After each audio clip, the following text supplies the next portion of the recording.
il y a une intensification du conflit au Proche-Orient. Deux responsables, l'un du Hamas, l'autre du Hezbollah, ont été tués. La mort du responsable du Hezbollah a été revendiquée par Israël. Celle du responsable du Hamas ne l'a pas été, mais tout indique que c'est Israël qui y a procédé. Ismail Haniyeh était le chef de la branche politique du Hamas. Il réside d'habitude à Doha, parfois en Turquie, et là il était à Téhéran pour assister à l'intronisation du nouveau président. Il avait été reçu la veille par le guide suprême. Il est donc notable qu'Israël ait choisi de le tuer en Iran et pas à Doha, où il aurait été peut-être plus facile de le faire. Et donc on voit que Netanyahou tient quand même finalement à ne pas couper les ponts avec le Qatar. Ismail Haniyeh était le chef de la branche politique du Hamas. Ce n'est pas la branche politique qui avait conduit les attentats du 7 octobre, c'est la branche militaire qui conduit les opérations. Néanmoins, le procureur de la Cour pénale internationale avait demandé un mandat d'arrêt contre Ismail Haniyeh, au même titre d'ailleurs que pour Netanyahou et le ministre de la Défense israélien. C'était donc l'homme des contacts pour le Hamas avec tous les pays étrangers et du coup, sa disparition est une perte pour le Hamas. On peut dire aussi que c'est une victoire pour Netanyahou qui resserre sa majorité gouvernementale, qui a soif de victoire militaire. Netanyahou avait dit que tous ceux qui étaient liés aux attentats du 7 octobre auront à le payer de leur vie, et donc effectivement, Ismail Haniyeh est dans cette chaîne d'élimination. C'est ce qu'on appelle un peu le moment Munich. On sait qu'après les attentats contre les athlètes israéliens en septembre 72 aux Jeux Olympiques de Munich, tous ceux qui avaient participé ont été au fur et à mesure éliminés par les services israéliens. Netanyahou peut montrer qu'il tient toujours les rênes du gouvernement israélien, qu'il impose toujours sa politique contre vent et marée, et ça lui permet de tenir sa coalition, puisque les membres de sa coalition demandent toujours plus de réponses sécuritaires et étaient contre les négociations. Pour Téhéran, c'est aussi un coup dur, puisque ça montre les failles de sécurité. Tuer en plein Téhéran, après avoir été reçu par le guide suprême, c'est un défi de taille, c'est un désaveu de taille pour le régime iranien. Et puis il y a également l'assassinat d'un des leaders du Hezbollah, Fouad Chokr, qui a été tué par un drone israélien, qui a tué également une femme et deux enfants en plein Beyrouth. Et donc là aussi, Netanyahou peut dire que finalement il applique sa politique et que tous ceux qui se sont attaqués à Israël seront durement châtiés. Mais on peut se demander si tout ceci n'est pas une victoire à la Pyrrhus, et que finalement c'est du court-termisme et que sur le long terme, Netanyahou ne renforce pas la donne israélienne.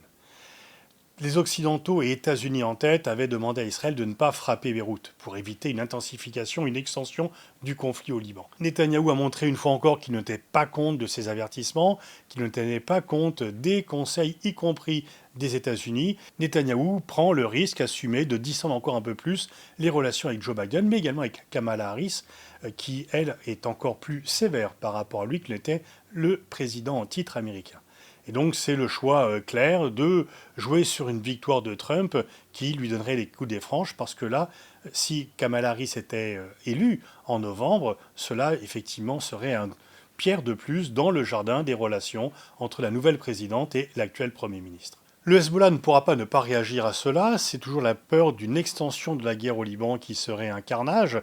Certains Israéliens le souhaitent en disant qu'il faut finir le travail et que c'est le moment de se débarrasser du Hezbollah. Mais le Hezbollah, c'est une structure encore plus dure à vaincre que la Hamas, parce qu'il y a beaucoup plus de miliciens, qu'il y a beaucoup plus de missiles, et que s'attaquer au Liban, pour les alliés d'Israël, c'est beaucoup plus grave que de raser Gaza comme Israël est en train de le faire. Est-ce que l'élimination des responsables du Hezbollah, du Hamas vont marquer la fin de ces organisations ? Pas forcément, bien sûr, ça peut compliquer la tâche, mais il y a toujours des successeurs. Il y a toujours des successeurs. Quand on décapite un mouvement, eh bien finalement il se recrée. Et ce qui est toujours important par rapport à ces mouvements, c'est de faire en sorte que les ressources politiques dont ils disposent, que les motivations que peuvent avoir les Libanais ou les Palestiniens à adhérer à ces mouvements disparaissent. Et ce n'est certainement pas la signal de ces leaders qui va faire disparaître les causes de l'enracinement du Hamas ou du Hezbollah, tant en Palestine qu'au Liban. En tous les cas, ce qui est certain, c'est que la mort d'Ismail Haniyeh, certainement due à Israël, marque la fin des négociations. Négociations pour la libération des otages, négociations pour un cessez-le-feu. On sait que Netanyahou et ses alliés ne voulaient pas d'un cessez-le-feu, mais les familles des otages qui insistent depuis longtemps pour reprendre les négociations, pour parvenir à un accord, pour voir leurs proches être libérés, eh bien, doivent voir leurs espoirs encore être diminuer, voire s'évanouir. Donc on peut dire que Netanyahou prend le risque assumé de clôturer les négociations pour permettre la libération des otages. Il fait le choix du tout militaire, mais en fait ce choix qui est le sien depuis le départ, montre quand même ses limites. On va bientôt entrer dans le 11e mois de la guerre de Gaza.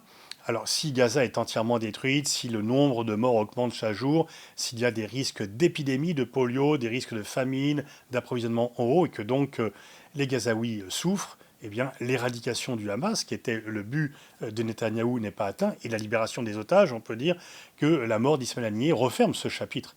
Et donc c'est quand même un échec dans les buts de guerre de Netanyahou, qui se maintient au pouvoir en intensifiant la guerre, mais qui ne prépare pas le jour d'après et qui ne semble avoir pour seule perspective que de se maintenir le plus longtemps au pouvoir, quel qu'en soit le prix à long terme pour Israël et le prix immédiat pour les Gazaouis et les Libanais.